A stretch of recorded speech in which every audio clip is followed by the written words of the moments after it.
Hello dear student, class 9th। और आज हम पढ़ेंगे न्यूटन के गति का तृतीय नियम, क्रिया प्रतिक्रिया का नियम।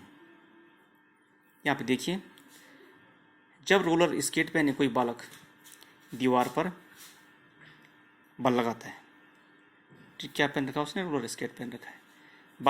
बालक खुद को दूर पीछे की ओर चलता पाता है।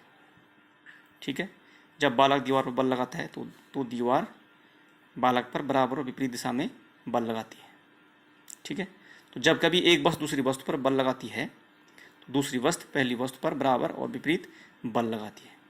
प्रत्येक क्रिया की बराबर और विपरीत प्रतिक्रिया होती है। जैसे एग्जाम्पल तो यहाँ पे देखेंगे हम, तो यहाँ पे एक एग्जाम्पल है, ये दीवार है और दीवार पर हमने क्या कर रखा है, ये है कमानीदार तुला जो कि घर्षण बल को मापती है। ठीक है, तो ये हमने इसको टांग रखा है दीवार पे, और इसी के बगल में दूसरी कमानीदार तुला हमने इससे टांग रखी इस पे दूसरे पे। ठीक है, इस खूंटे पे टांग रखी हमने। अब हमने क्या किया, ये पहली कमानीदार तुला हो गई, ये हो गई दूसरी वाली।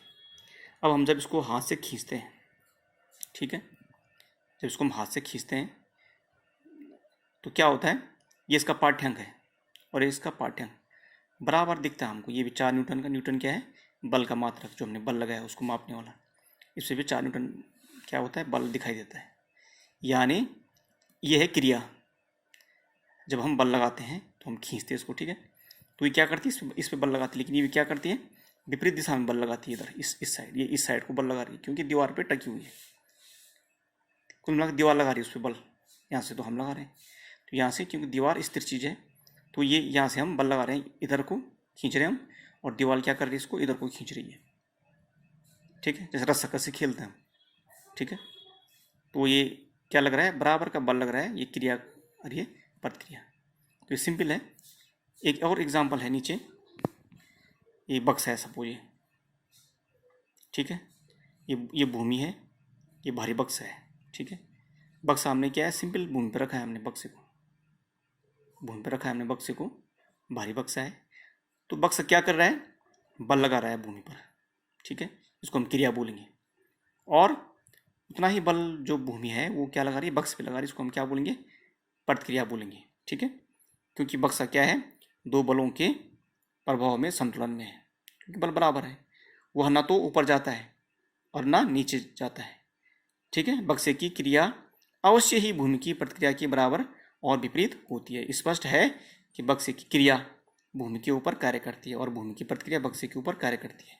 अतः क्रिया तथा प्रतिक्रिया दो अलग अलग पिंडों पर कार्य करते हैं। अलग अलग पिंड कौन है इसमें, 2 पिंड है। एक पिंड तो हो गया यहाँ पे बक्सा, और एक पिंड क्या हो गया, भूमि हो गई। तो 2 पिंड है, उनके बीच कार्य कर रही है कौन, क्रिया और प्रतिक्रिया। तो यह है क्रिया और प्रतिक्रिया का न्यूटन का तृतीय नियम।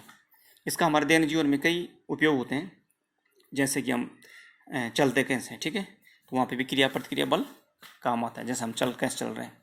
ठीक है, और जैसे जेट वायु में तथा रॉकेटों का उड़ना कैसे उड़ता है, नौका तथा पोत की स्थिति, नाव कैसे चलती है। ठीक है, हम पैदल कैसे चलते हैं, और जब बंदूक से गोली चलती है तो हम पीछे की ओर झटका क्यों मारती है बंदूक। यहाँ पे एक एग्जाम्पल हम उसका देख सकते हैं, तैराक का। जैसे तैराक के स्थिति की विवेचना हम करते हैं। सपोज सोचो जरा, तैराक जल में क्या करता है, अग्र दिशा में बढ़ने के लिए अपने हाथों और पैरों को क्या करता है, जल को पीछे की ओर धकेलता है उस हाथ पैर से। ठीक है, अथवा जल पर पीछे की ओर बल लगाता है वो। ठीक है, यह इस बल के बराबर और विपरीत प्रतिक्रिया होती है जो तैराक को आगे की ओर धकेलती है। ठीक है, इसमें प्रतिक्रिया करता है पानी, और वो तैराक क्या है, आगे की ओर बढ़ता रहता है। ठीक है, तो यह है क्रिया और प्रतिक्रिया का नियम। इसमें और देखो, क्रिया और प्रतिक्रिया बल क्या करते हैं, यद्यपि परिमाण के बराबर होते हैं। क्रिया और प्रतिक्रिया बल यद्यपि परिमाण में क्या होते हैं, बराबर होते हैं, परंतु वे 2 पिंडों अथवा 2 वस्तुओं में समान त्वरण उत्पन्न करते हैं जिन पर वे कार्य करते हैं। कारण यह है कि 2 पिंडों अथवा वस्तुओं पर जिन पर क्रिया और प्रतिक्रिया का बल कार्य करते हैं में भिन्न भिन्न द्रव्यमान होते हैं, इसलिए कम द्रव्यमान वाली वस्तु में उत्पन्न त्वरण अधिक होगा, जबकि अधिक द्रव्यमान वाली वस्तु में उत्पन्न त्वरण कम होगा। तो ये है आपका न्यूटन की गति का तृतीय नियम। ठीक है, क्रिया और प्रतिक्रिया का नियम, इसका हमारे दैनिक जीवन में अत्यधिक महत्वपूर्ण है। ठीक है, ओके।